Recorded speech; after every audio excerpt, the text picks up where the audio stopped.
দুধ ছাড়া শুধুমাত্র সুজি দিয়ে এত মজাদার একটা মিষ্টির রেসিপি না খেলে এটা কিন্তু বড় মিস হয়ে যাবে। তাই এটা কিভাবে করছি দেখুন। নমস্কার, শুভ সকাল। কুক উইথ কাকুলির পক্ষ থেকে অনেক ভালোবাসা। একটা কড়াই নিয়ে নিলাম উনানে, তার মধ্যে গ্যাসটা জ্বালিয়ে আমি 2 চামচ ঘি নিয়েছি। কেউ চাইলে আরো বেশি নিতে পারেন, কিন্তু আমি 2 চামচই নিচ্ছি। আর 1 চামচ নিলাম, 1 চামচ না, 1 কাপ নিয়েছি আমি সুজি। সুজিটা কিন্তু একটুখানি ভেজে নিতে হবে, একদম যে লাল লাল করে ভাজতে হবে তা না, একটুখানি ভেজে নিলে একটুখানি কালারটা চেঞ্জ হয়ে গেলে এর মধ্যে দিয়ে দেবো আমি 2 চামচ ময়দা। আপনারা ময়দা কিংবা আটা যে কোনো একটা ব্যবহার করলেই হবে। এবার এটা দিয়েও কিন্তু 1 থেকে 2 মিনিট ভাজতে হবে। 1 থেকে 2 মিনিট ভাজার পরেই দেখবেন কালারটা কিন্তু একটু চেঞ্জ হয়ে গেছে, আর তখনই একটা ঘি দেওয়ার জন্য একটা সুন্দর গন্ধ বেরোয়। এরপরে আমি কাপ মেপে যেহেতু সুজি নিয়েছি, এইভাবে করলেই কিন্তু সুবিধা হয়। আর কাপ মেপেই জলটাও দেবেন। আমি 1 কাপ প্রথমে জল দিলাম, দেখুন সাথে সাথে কিন্তু শুকনো হয়ে গেল, তাই আমি 2 কাপ জল নিলাম। এইভাবেই কিন্তু মেপে নিতে হবে। 1 কাপ সুজি নিলে 2 কাপ জল, আর 2 কাপ সুজি নিলে কিন্তু 4 কাপ জল। এইভাবেই কিন্তু করতে হবে। দেখুন একটুখানি 1 থেকে 2 মিনিট নাড়ার পরে কিন্তু একদম দেখবেন পুরো জলটা টেনে নিয়েছে, আর সুন্দর একটা গোল মতন মন্ড তৈরি হয়ে গেছে। আর এটা কিন্তু দেখুন পুরো শুকিয়ে যাওয়ার পরে 1 চামচ কিন্তু ঘি নিতে হবে। এবার ঘিটা কিন্তু এই সুজিটার ওপর দিয়ে দিতে হবে। দেখুন দেওয়ার পরেই নাড়াবেন, কড়াই থেকে যেন অটোমেটিক ছেড়ে আসছে মন্ডটা। দেখুন কত সুন্দর হয়েছে। আর এইভাবে কিন্তু ঘি দিয়েই কিন্তু রাখতে হবে, আর নালে কিন্তু ভালো কড়াই থেকে ছাড়বে না। একটু ঘি দেওয়ার পরে কিন্তু সুন্দর এইভাবে উঠে আসবে। আর এইবার কড়াই থেকে নামিয়ে নিন একটা বাটিতে নামিয়ে নিয়ে একটুখানি আবার হাতে করে ঘি মাখিয়ে সুজিটা মেখে নিন। এবার মাখার পরে কিন্তু একটু ঠান্ডা করতে দিতে হবে। আর সুজিটা ঠান্ডা হতে থাক, এইদিকে আমি কড়াইতে নিয়ে নিয়েছি 1 কাপ চিনি। কেউ চাইলে আরো বেশি নিতে পারেন, আমি 1 কাপই নিয়েছি। আর 1 কাপ চিনি নিয়েছি, আর 1 কাপ কিন্তু আমি জলও নিয়েছি।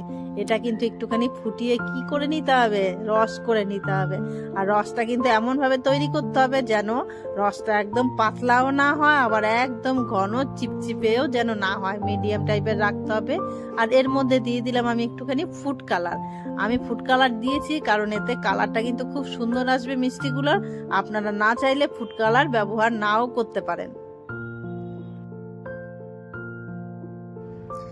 এইবার 5 থেকে 6 মিনিট ফুড কালার দেওয়ার পরে ফুটিয়ে নিলেই কিন্তু আমার রেডি এই মিষ্টির রসের শিরাই আমরা বলি।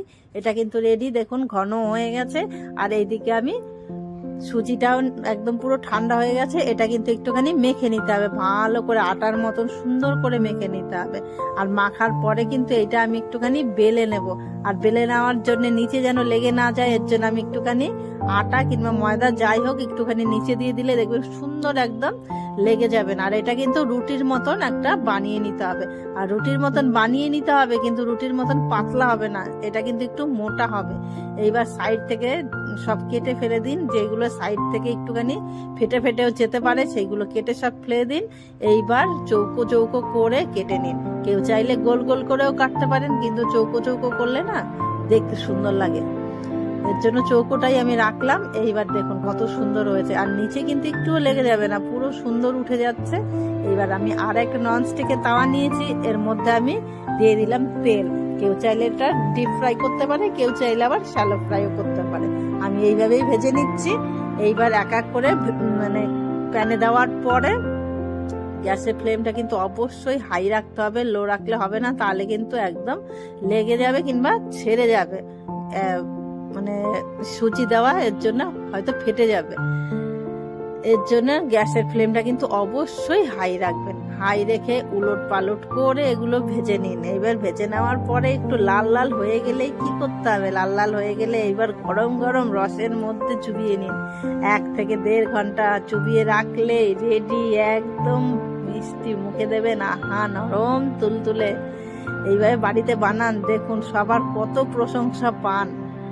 আবার বলছি, রেসিপিটা ভালো লাগলে অবশ্যই একটা লাইক আর সাবস্ক্রাইব করবেন। আর এইভাবেই আমি নতুন নতুন ভিডিও আপনাদের কাছে দিতে থাকবো। যাই হোক, কথা বলতে বলতে কিন্তু আমার এগুলো লাল লাল হয়েও গেছে। এইবার আমি এগুলো এক এক করে তুলে নিলাম। আর আমার একবারে কিন্তু ভাজা কমপ্লিট হয়নি, আমার অনেকগুলোই ছিল এইরকম চৌকো চৌকো করা সুজি, আমি 2বার করে ভেজে নেব। আর এইভাবেই কিন্তু কেউ চাইলে একবারে অল্প বানালে একবারে হবে, কেউ চাইলে বেশি হলে মানে 2বার 3বার যেই কয়বারে ভাজা যায়। এইবার দেখুন শিরার মধ্যে ডুবিয়ে নি না, হ্যাঁ জাস্ট জিলিপি যা কিছু আছে সব মিষ্টির খাবার কিন্তু মনে পড়ে যায়। আর আমার বিশেষ করে মনে পড়ে আরেকটা মিষ্টির কথা, আর সেটা হলো চিত্রকূট। চিত্রকূটও কিন্তু এইরকম দেখতে আর এইরকম সুন্দর নরম তুলতুলে মিষ্টি হয়, আর সেইটাই পুরো একদম দেখতে অবিকল সুন্দর আর ওই রকমই খেতে। বাড়িতে আবার বলছি, বাড়িতে বানান, সবাই প্রশংসায় পঞ্চমুখ হবে। আর মিষ্টি মানে অন্যান্য রকম মিষ্টি খেতে অবশ্যই ভালো লাগে, আর সেটা যদি দুধ ছাড়া শুধুমাত্র সুজি দিয়ে বানানো হয় তাহলে আর তো বলার কিছুই নেই।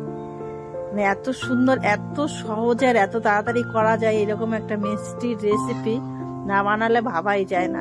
তাই বলছি আবার বাড়িতে বানান, সবার প্রশংসা পাবেন। আর ভালো লাগলে আবার বলছি একটা লাইক আর সাবস্ক্রাইব অবশ্যই করবেন। আর দেখুন আমি একটুখানি দেখিয়েও দিচ্ছি যে মিষ্টিটা কত সুন্দর নরম হয়েছে।